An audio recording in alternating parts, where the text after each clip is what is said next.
really high to cope when you miss your country.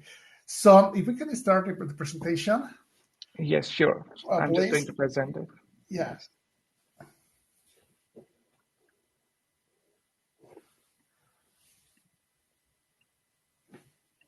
So are you able to see your presentation right now? Yeah, it's okay. And we Mm. can start this slideshow. So in this conference, in this talk, I'm going to talk about what inspires me. So just this picture, I took this picture like 12 years ago on the lab where I was doing my PhD research.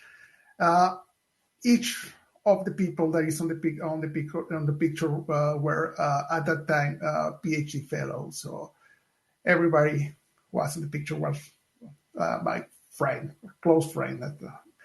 We can go to the next one. I'm going to talk about me for at least, I don't know, 20 minutes, half an hour. So be patient. I have a hard accent. Maybe sometimes it's going to be not easy to understand the thing that I'm saying, but yeah, let's just have fun. I'm going to just to chat about what I'm doing since the last. Can you pass the next one, please? From the last 43 years ago. So we're going to talk what inspires me and about my curiosity. I can say that when I was a child, I was a pretty curious child. Uh, I was fascinated all the time when I watched the TV, for example, I'm not the cartoons. I was a kind of a weird kid.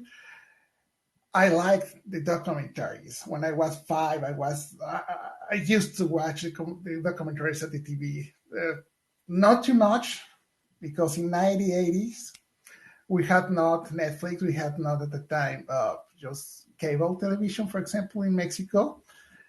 I spent a lot of time just trying to explore the everyday life and asking questions about how the stuff works. So you can imagine that my toys. We can go to the next one.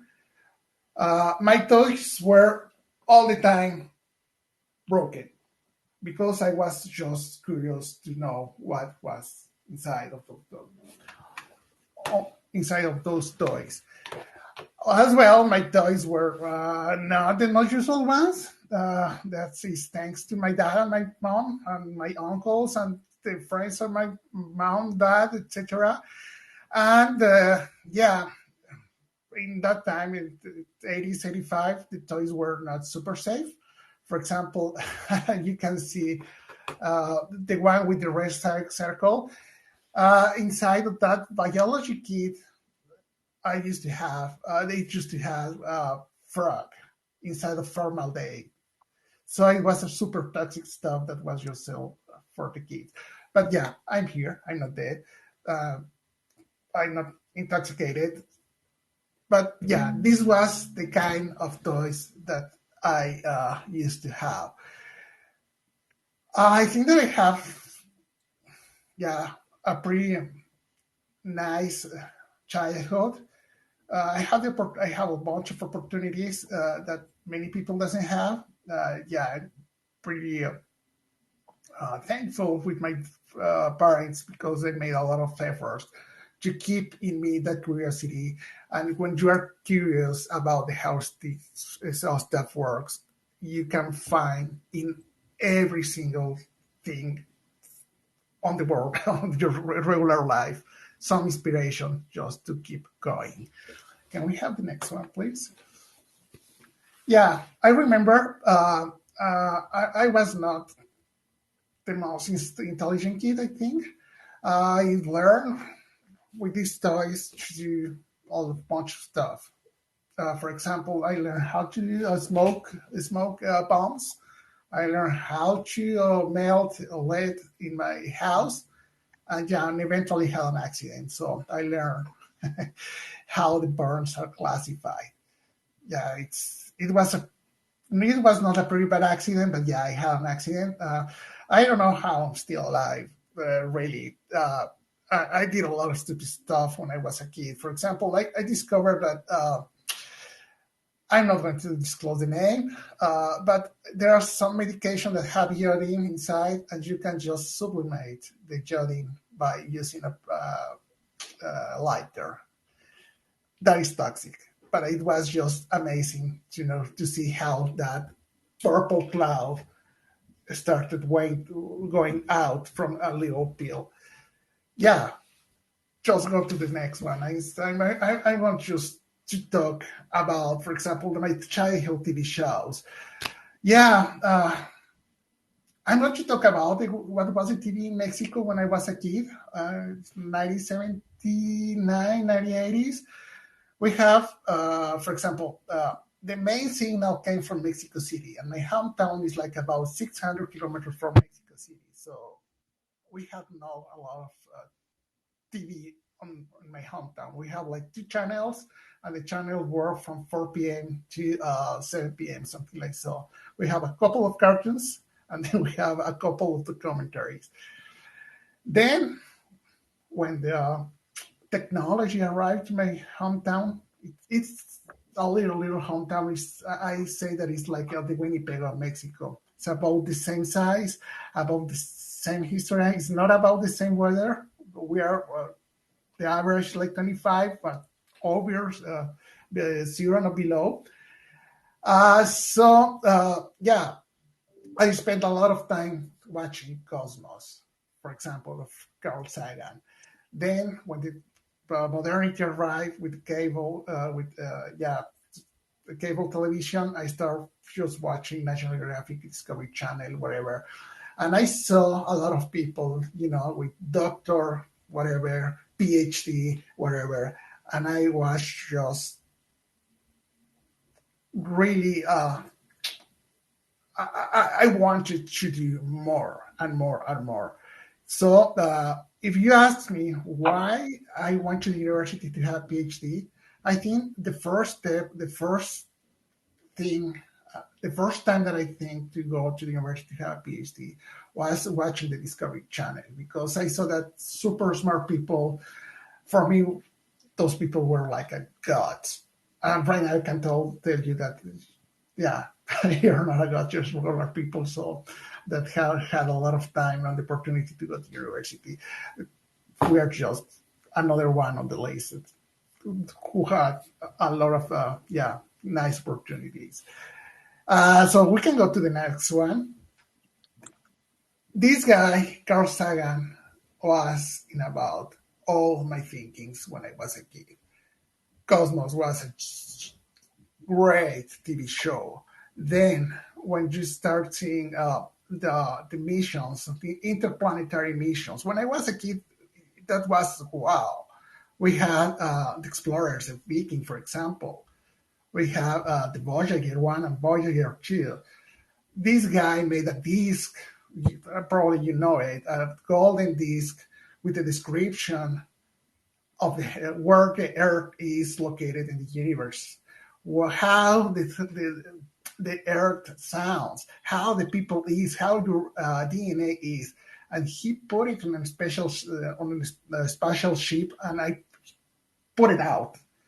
And now his research, his contribution to the science is the object made by the man that is in the farthest point in the university, in the universe right now. This guy for me was just wow, awesome. And then you can just take a look to the slide. Astronomer, planetary scientist, cosmologist, astrophysicist, astrobiologist, authors, and science communicator. Yeah, that's the dream. Can you pass the next one? This guy we know him. He's a pretty smart guy, probably is not the guy for everybody, but the thing that I learned from this guy is to be, just give me a sec, just to be critical. Don't believe every single thing that the people say to you. When you start being critical, you need to make a difference between be critical and denial. Denial is not the same thing. So when you start using the critical thinking, how can I explain that? You start identifying problems, you make an analysis of the problems.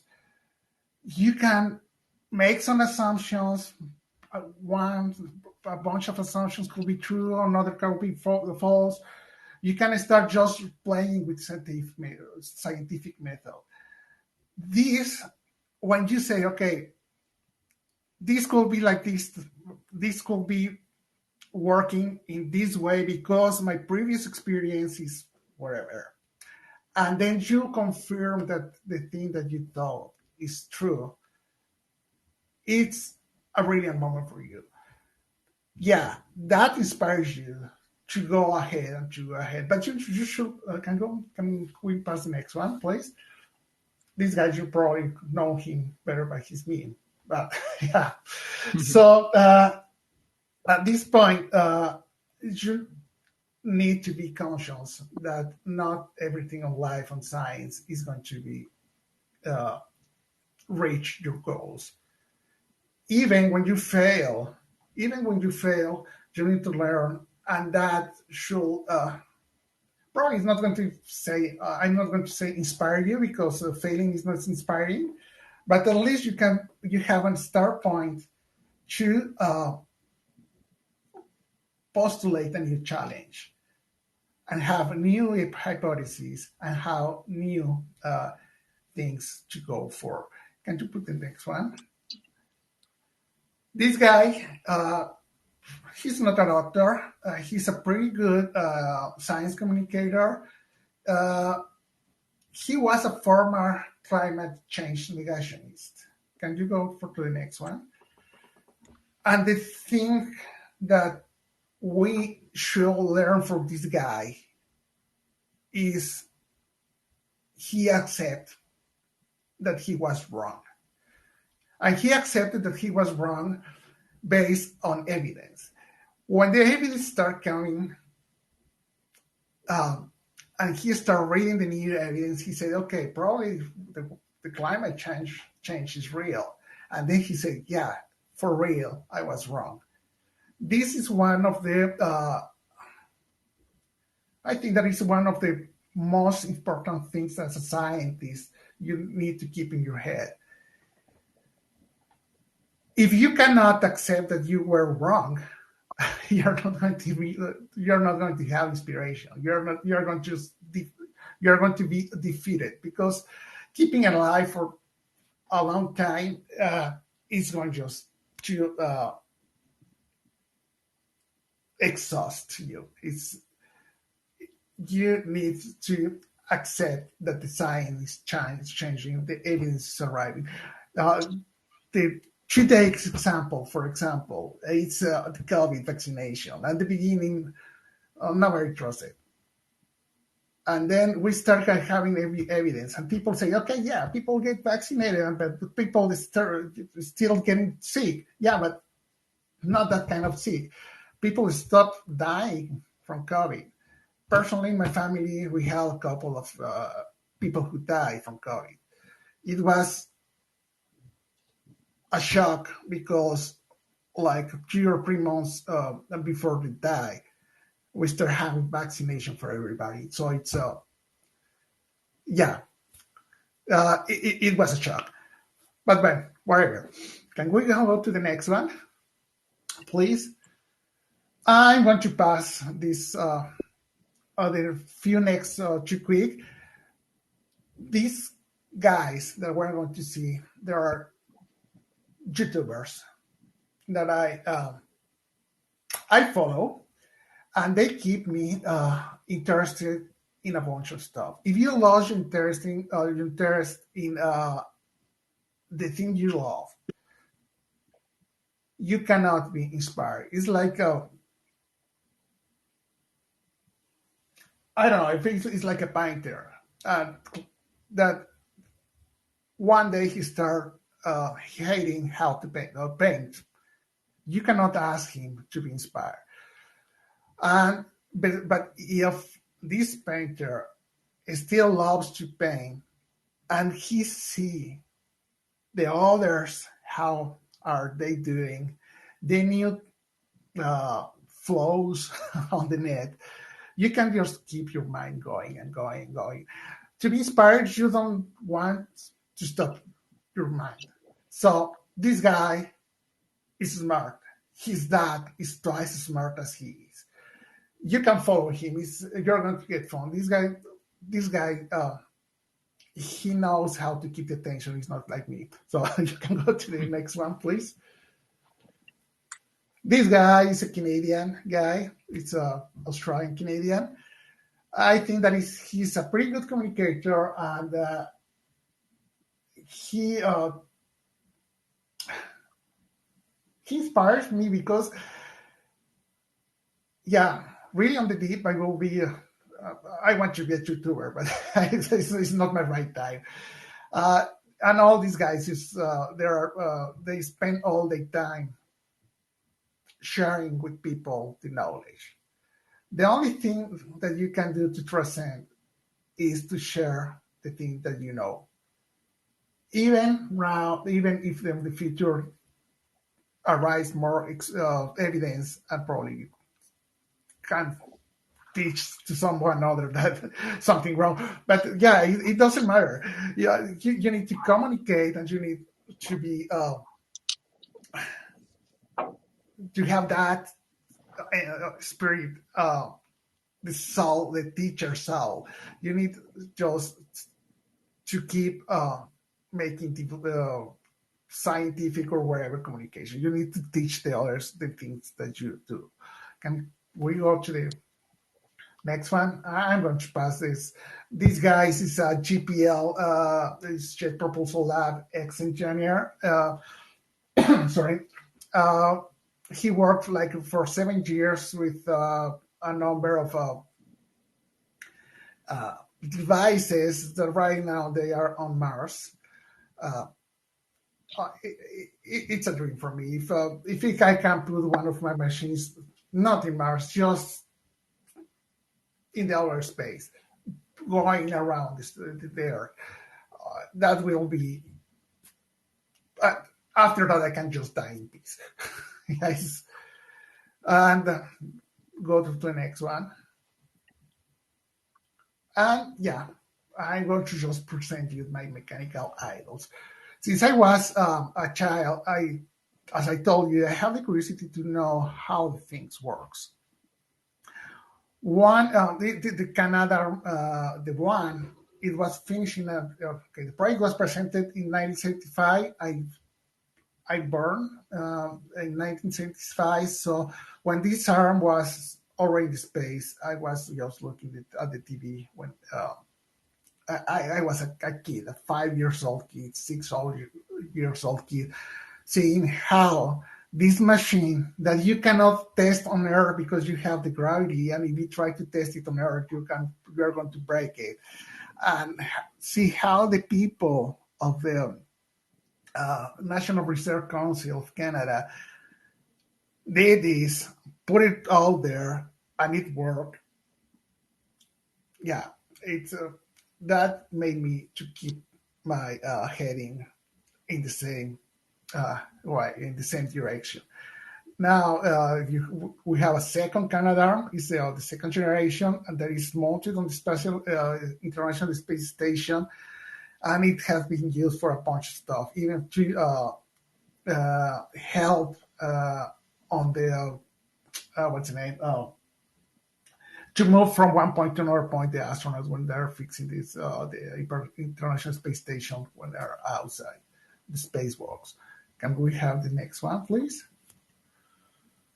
Yeah, This was just right. I don't know what is the average of the age of the people who is just watching this presentation, but this robot arrived in 1997 to Mars, I think, or 2000. Yeah, and we had several minutes of just terror because they just drop it down in an airbag. It bounced all the way around, and everybody was waiting for the best. That the airbag stops in the right position to open and just deliver the robot. That happened, and I remember this inspired me a lot. Inspiration. I was a kid. I was not a kid, but I had not the knowledge that I have right now, and I can tell everybody of you that I was just trying to do stupid things, but I was trying to modify my toys or my RC cars to have the same kind of steering and the same kind of suspension of the Pathfinder. I never arrived to do it. I had not the tools and I had not the knowledge, but all this stuff at the pile of broken toys and the pile of broken material that I have just was because I was interested to follow this path. Can we have the next one, please? This guy, we are going to say that I have idols. Yeah, I'm like a teenager. I can fall in love every 2 weeks. So I fall in love with this guy because this guy can explain a lot of things. You don't need to be a genius. This guy is super good, but yeah, just for the sake of the explanation, you don't need to be a genius because this scientific project lasts like 25 years. This guy was doing the PhD on the right moment, at the right time, with the right team, with the right wherever, and he landed. He was the first person in the world landing an artifact in a comet. That's, yeah. If you don't have that in mind, that you need to be all that star aligned, you cannot find inspiration. You cannot. You are not going to accept any challenge because you are thinking that okay, it's like buying a lot of ticket. If you have not inspiration to become rich, you are never going to buy a lot of ticket. It's the same when you are following your professional career or just your personal life. If you have not goals, you cannot get inspired. Can we have the next one? I think that I'm talking too much, but yeah. Classical inspiration, yeah, from the first robot of Lost in Space, yeah, to R2. The third one is called Johnny 5 that I always wanted to have one. Now you can buy a replica of that one, but it's, yeah. Then I need to explain to my wife for all a bunch of stuff why I'm buying $1,500 toys. That, yeah, it's not going to be super cool with my wife. Not just kidding. And the last one that is, if you have the opportunity to watch that movie, it's Ex Machina. It's a pretty interesting one. Can you just go to the next one? And for the Ex Machina, I'm going just to share with you an useless fact. The Turing tests. At the beginning, many years ago, Turing, he imagined a test to say, if we put a human and a computer isolated from a human interrogator, if these people who is asking questions to the human and the computer randomly, he doesn't know, he don't know who is going to answer the question. But at the moment that this person cannot make any difference between the computer and the human answer, in that moment we say that the artificial intelligence that is running on the computer passed the Turing test. This movie, Ex Machina, it's a useless fact, nothing to do with my presentation, but in this movie, they just put the test Turing on a step part. They say, okay, the new Turing test is with feelings. If your feelings can be cheated by a machine, then the machine, the artificial intelligence, is passing the new era test, Turing test. Just, yeah, it's useless, but yeah, I find it pretty amazing. Next one, please. So this other guy that inspired me a lot. In fact, I wrote several times to Discovery Channel and to the production of this show. Yeah, my submission was always refused because they always told me that I was Mexican and I was not allowed to work in the United States. So I found a way to get the work permit in the United States. I wrote them again, and they just answered me that, you know what, we are a small team and we have no place for you. Just stop writing us. But yeah, whatever, they answer. That was fine. I have a mail that from this guy telling me that pretty nice election of inquiry, but we cannot just propose you a job with us. It's just, but yeah, if you don't ask, I think that I say that the silliest question is the question that you don't ask.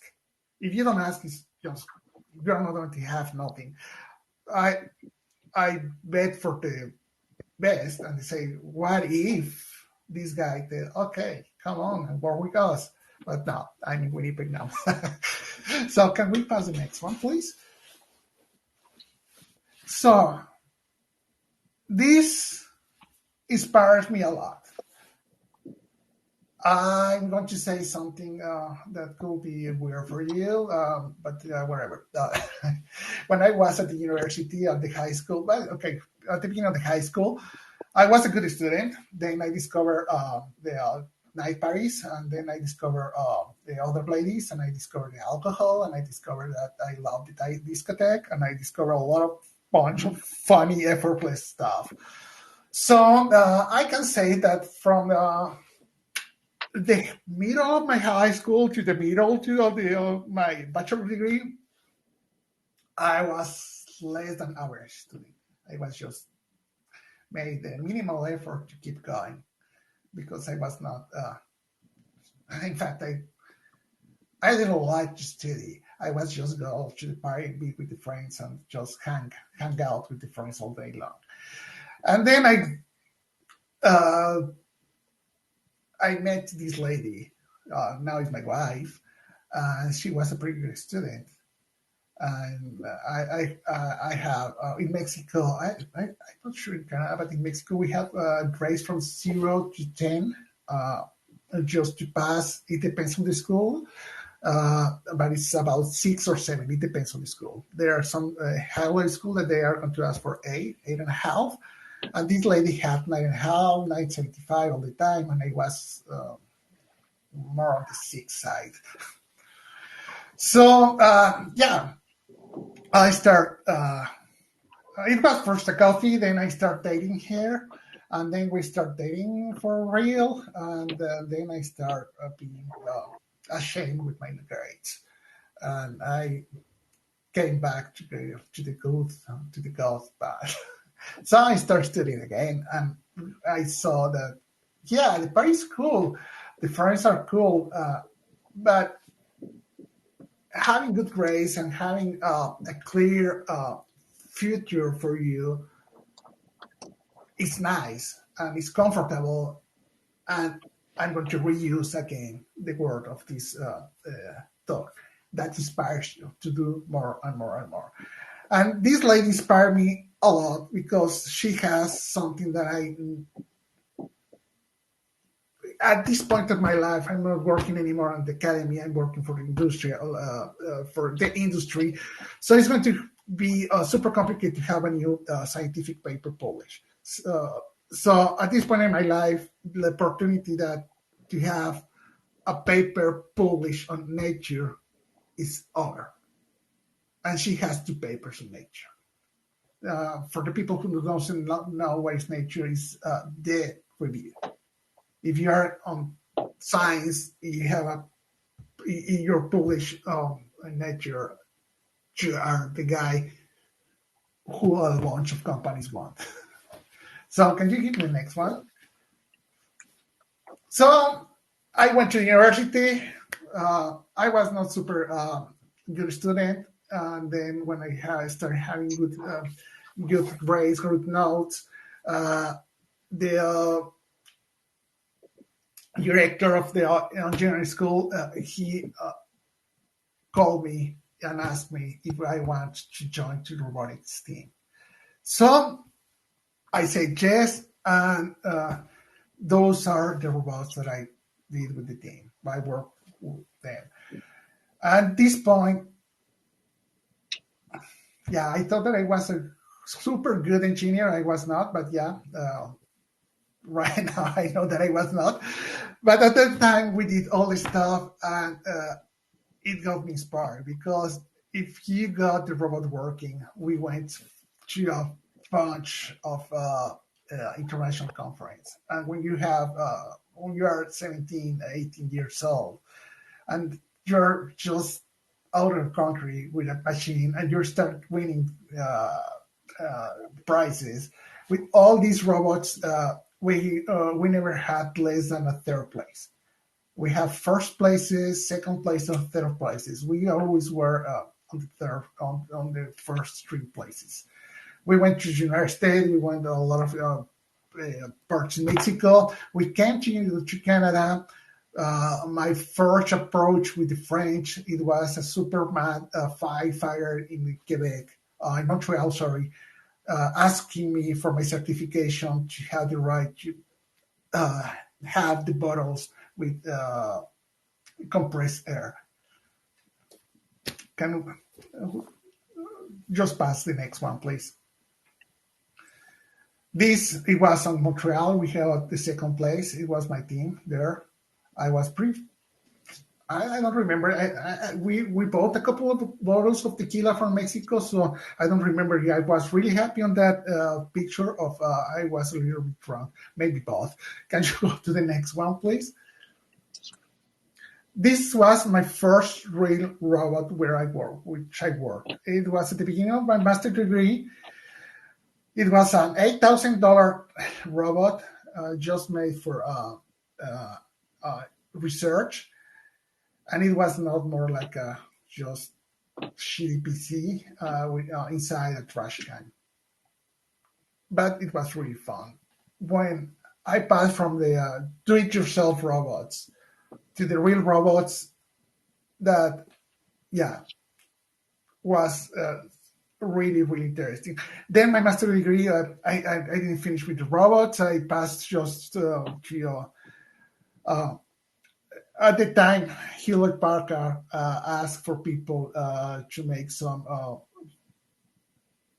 image segmentation for mammographies, and the project just was interesting for me. So I stopped doing robots for a while. I did a lot of computational vision, and then I came back to robots. Can you go to the next one? After this robot, I went to Paris. Super long story short, I hate the French, and I hate them just because. But my wife, she loved the French, so she asked me to go to Paris to make a doctorate, and I said, okay, no, where? I finished my master's degree in 2000, and I started working. And when you start having money in your own stuff, it's adulting, it's comfortable, and that's it. And then this was a new challenge, so that inspired me again. So all this stuff was I was 31 years old. I had no idea how to speak in French. Okay, but just two or three stuff like I don't know, omelette de fromage, and that's it. So I spent 1.5 years learning French because to have the rights to apply for the scholarship, you need at least a B2 in French. When you are a kid, yeah, you can learn and learn and learn and learn. But when you are 31 years old and you are teaching at the university and you have a full-time job and you want to be an entrepreneur and you have no time and you have no head. But I learned how to ask for a baguette. I learned how to ask for a couple of stuff, and I don't know how. But I got the B2. Can you go to the next one? And I went to this university, and wow, they had a budget of 1,750,000 euros for my project. And we work with the UPMC, there's the Paris 6 University. It's the reference on the engineering public universities in France, with the Institut de Système Intelligence et Robotique in Paris as well. That is the top, or the second in the top in Paris, with a super rich RoboSoft company. Right now they are just broke, but yeah, at the time it was a really good company. Can you play the video? Yes. They were looking for a sailboat and shut down the audio from the video. A sailboat to go overseas to autonomously pick samples from the sea in a long mission. Long mission is 2 years.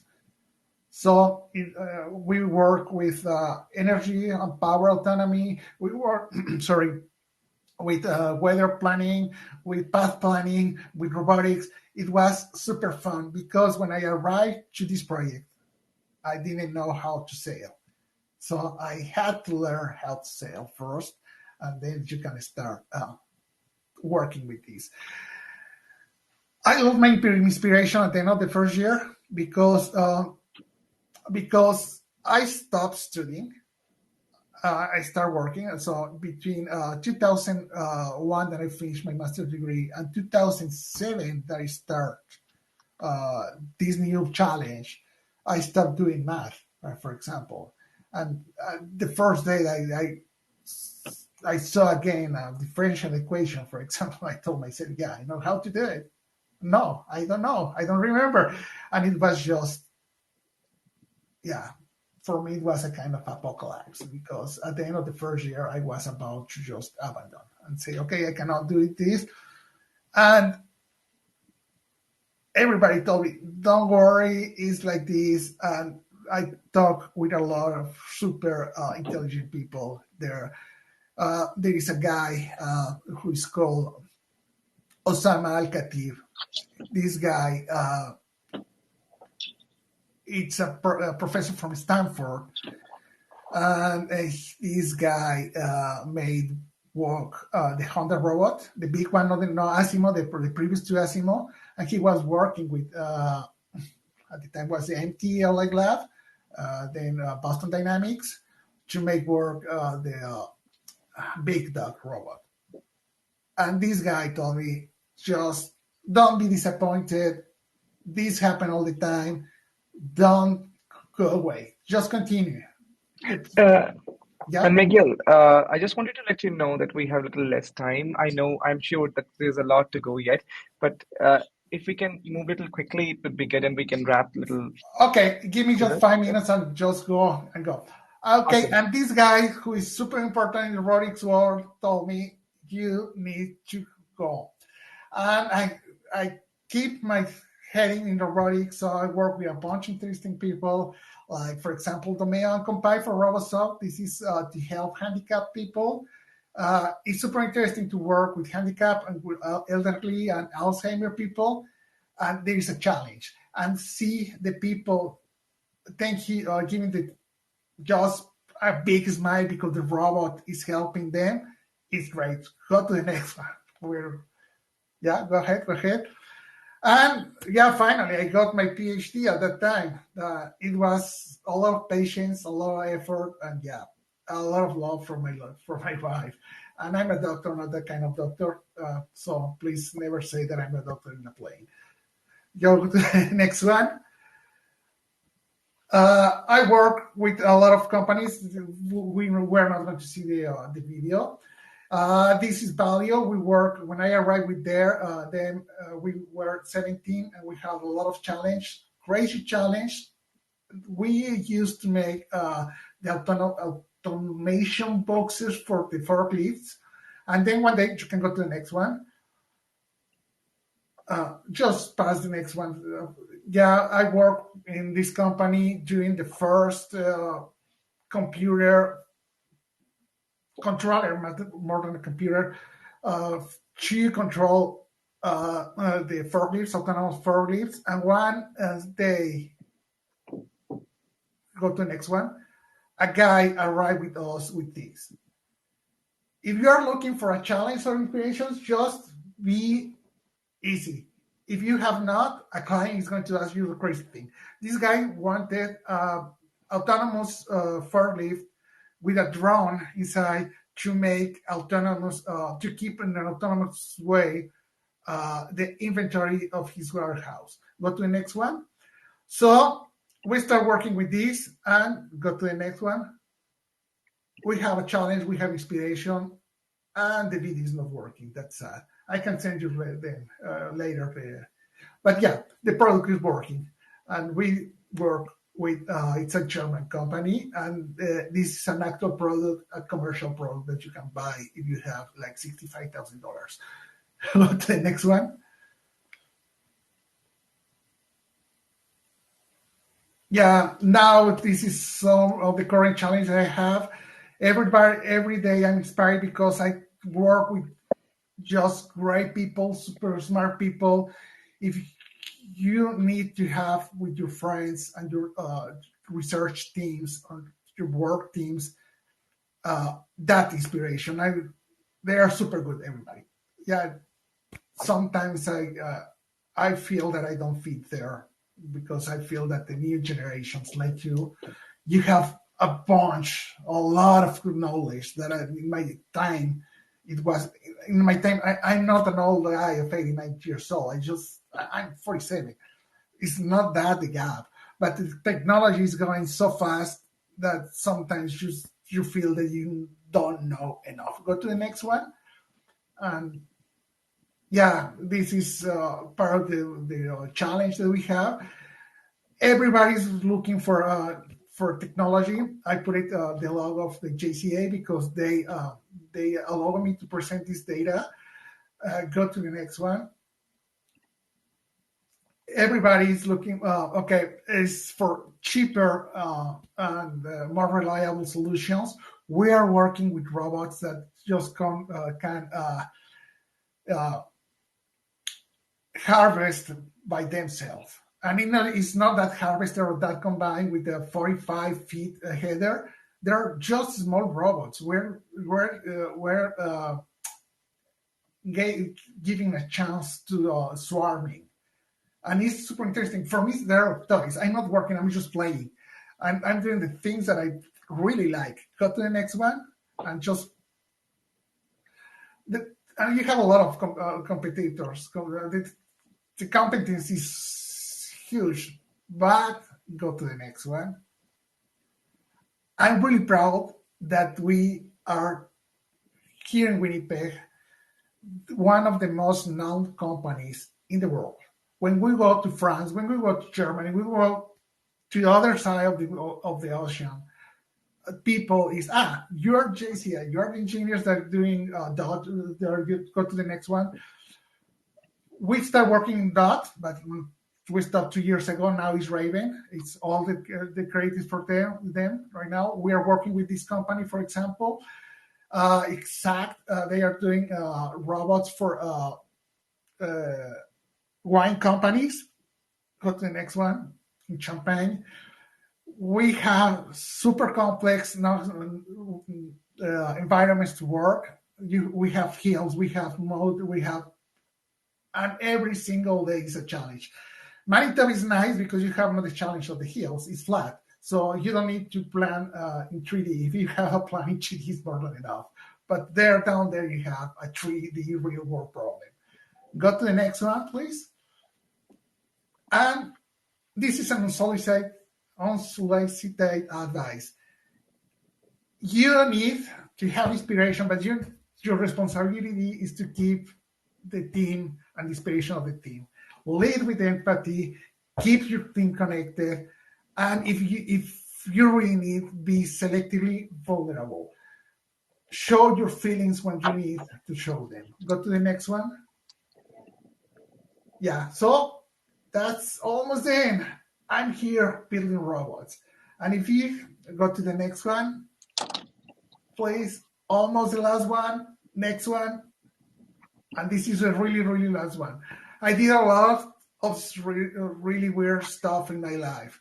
I own an EMT paramedic license in Mexico. I'm a professional photographer. I try to play music in a band. So I was every single day of my life working, looking for inspiration. And I think in every single thing that I did, I had something nice to see and looking for. So thank you very much. If you have questions. Thank you so much, Miguel, for your presentation. Really, your words were precious today. Yeah, thanks. And I'm so surprised that you have taken inspiration from every walk of your life. And this is a reminder to everyone just to be inspired. If you want to be inspired, be curious and also be patient for things to come to you. And there are some certain things that I want to share with you all about the presentation. As Miguel said, accept the challenges. And you don't need to be a genius. That was the main point. As Miguel said, he didn't get very good grades, but we know you don't have to be a genius to be in the center of the pictures, as Miguel was there in the photographs. And we have to be curious like Miguel. Don't have to believe in everything that people say. We have to be critical, not denial. We have to accept that we were wrong, and we have to accept our failures as well. And there was a lot more that we could learn from the presentation. And I'm really, really inspired from Miguel and his inspiration. And we all should take the inspiration from his inspiration and just be curious to learn from everything you deal with, every person that you encounter. And that's a great lesson for you all. So I would say, like, we have little less time. I would say let's proceed to the question answers, and let's quickly go to one or two questions if we could go, because we have little less time. Let's see if we have any questions here. And yes, people said that that's a great mantra. Stay curious. Really, really, that's a great mantra for you all. Yes. And don't be ashamed. I'm going to tell you something now that there are not too much people. I was dealing in my life with attention problems and hyperactivity. It's hard to keep the attention. And this COVID time, I had the diagnostics of the GAD, general anxiety disorder. And you need to keep you focused, and you need to find inspiration. And I'm feeling great right now, because if I have no challenge, I don't know what I can do. So that keeps me sane as well. Yes. So, surely you should be great. You are really a great person, really a great inspiration for us all.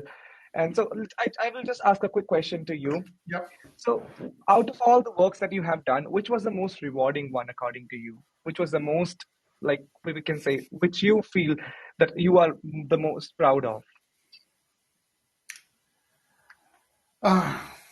It's complicated, because I'm super proud of the machine that we are doing right now, because we can say that we are not on the state of the art of research, but we are leading the market for agricultural machines. That's great. But in the other side, for example, when I was an EMT, if someone just looked for you after an accident, maybe days after, weeks after, months after, and yeah, they just go and look for you and they say thanks. I think that is great. It's something that you cannot buy with money. Just feeling that you do something good for the people, and the people, even if they don't come back, only with the idea that you do something that is good or is fine for the others, yeah, that's more than enough. You have done so much good, and there's a long way to go. You're just 47, and there's a long way to go. Really, really. So, and I think we should wrap up now. And Yeah, no problem. yeah, let's just wait for one more minute if there's any question. Yes, there's one more question from John. What advice can you give for staying up to date on emerging technologies that affect business and IT? Uh, Look for clients. The clients always have needs, and the needs that clients have usually start with, I need a quick solution that is not going to cost me a lot of money. And yeah, when the technology is moving forward, you can just get the type of technology that is going to cost. It's going to be expensive, but if you research and you read a lot and you just look for the things that can help your client to have a solution, you can keep yourself on the state of the art. You can propose the newest solution and say, okay, it's going to cost 10, but if we adapt to the last year's solution, it's going to cost 1. But you need to just keep reading and keep, yeah. From my background, I read a lot. I read a lot from scientific papers, but you need to go to the real market as well. It's go to the internet, but close Facebook. Go to the internet and close Instagram. Go to the internet and look for interesting things. Don't lose your time on social networks. Yes, exactly. The people of today, the youth is very busy on social media. Even I Yeah. am, but I like to read a lot about different technologies. And I I would, like a lot. I like a lot Facebook, and I like a lot Instagram. But sometimes you need just to put it away. yes, the thing is how we use it is that Yeah. what matters actually. And I would also say, like you said in your presentation, you the silliest question to ask would be when you don't ask any questions. Go to your peers, go to your friends, go to the people you know, and ask them the questions if you don't know anything. Go to internet; it's everywhere. Just read and do research and widen your knowledge as much as you can, and that's what matters in the end. You don't need to be genius. You don't need to get good grades, but what you need is the knowledge to apply in the real world. If not, you need the phone of the person that who knows. So Yeah. if you don't know, just call the people who know. Yes, yes, exactly. Just call the people you know, because we can't be afraid of asking them anything. We don't feel awkward in asking them. Just go to them, ask them the questions you have. So now we are just left with 5 minutes to the end of our breakout session. To all the attendees, I would say present in this session, you can always go to Miguel's Hubilo profile or his LinkedIn account to know more about him and to know more from him if you want to. And after this session, you should all go to Alumni Panel. For that, click on the stage icon on the dashboard, and there you can find the Alumni Panel stage. Now I Um, will be, yeah, can I is there add anything? some? And if you're interested on what the JCA is doing right now, Uh-huh. go to the page. It's jcatechnologies.com, and we are hiring. So if you see that your Okay. CV, your resume matches with one of the posts that are published there, please don't hesitate. I can say that it's one of the best companies where I work. It's not the biggest. It's not Boeing, but it's a really, really good company. We're super happy working there. And yeah, you're going to know a really, really smart people there. And apart from the job opportunities that you're talking about, Miguel, at JC Technologies, and we were a little quick in the end of our slides in the end of the presentation, but you can always go to JC Technologies website and know about the autonomous framework that they are working on. And it's really cool. I was just doing reading on their website 2 days ago, and it's really good. You can always go to their website and search more and apply for the jobs. He's open here. He's saying that come up with your CVs and resumes. Yeah. So now, ending this session, I want to thank you, Miguel, for your time and being with us My pleasure. here to share about your journey. It was really inspiring. And yes, to everyone that is present here, who is present here, I would say to be inspired, be curious, and be patient. Everything will come to you, and it will come at the right time, I would say. Have a wonderful day ahead, Miguel. It was nice having you here. Yeah. Thank Thank you you so very much. much. Have a nice day, everybody.